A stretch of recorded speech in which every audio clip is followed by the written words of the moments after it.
Hi everyone, welcome to my channel. In this video, I'm explaining variables in Python.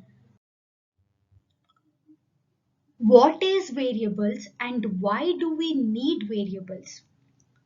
Variables are used to store the value.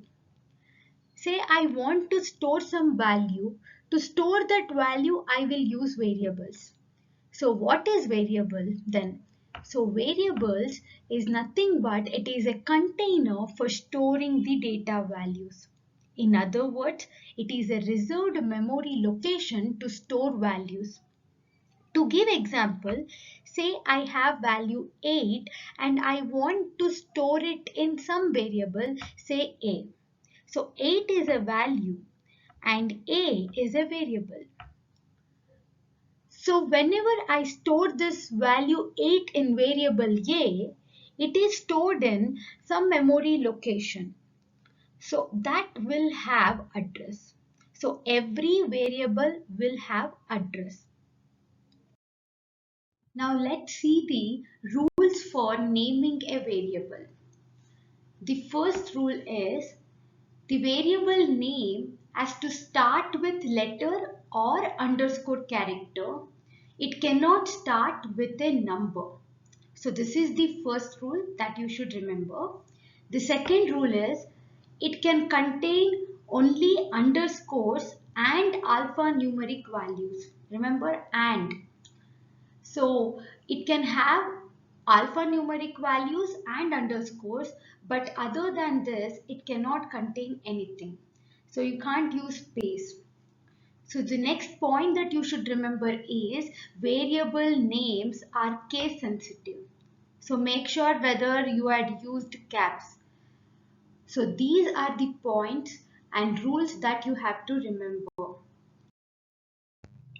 To give few examples, say now if I want to store value 5 in variable a, we have to use equal sign. So when I tell a equals 5, this means the value 5 is stored in variable a. So when I tell b equals 7, the value 7 is assigned in variable b. So what A has is A is containing the value 5 that we have assigned to it and B is containing the value 7 that we have assigned to it.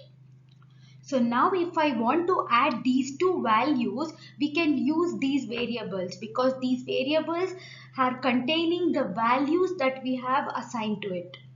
So A is having 5, B is having 7. So when I tell A plus B, it is adding 5 and 7 because it is having values in it.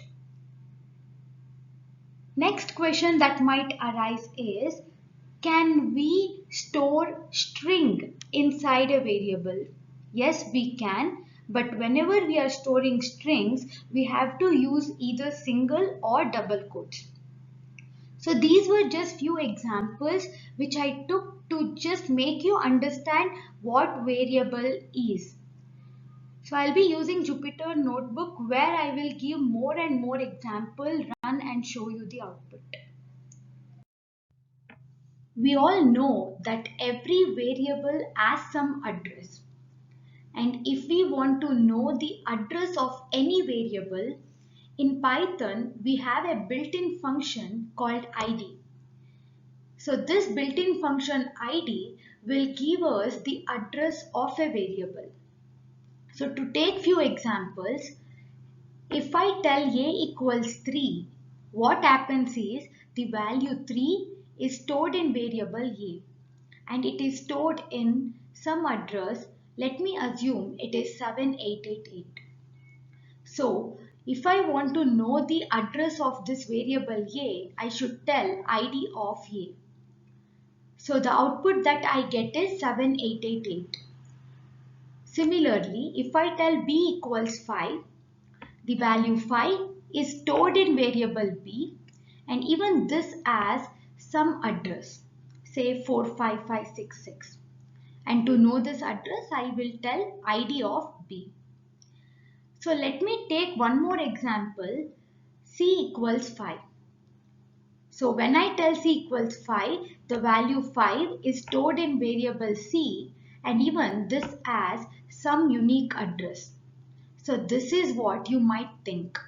But this will not happen in Python. Why? Because whenever we are trying to save same value in two different variables, Python will not give different memory location. Instead, here C will be pointing to same place where B is pointing. So both will share same memory location. So both will have same address. What happen in Python? So this was the concept that I had to discuss, which is very important. So this is my video where I explained what is variables and why we need it by giving few examples. In my next video, I am explaining more and more examples using Jupyter Notebook where I'll run and show you the output. So do watch that video for getting better clarity. And if you like my video, do like and subscribe to my channel for regular updates. Thank you.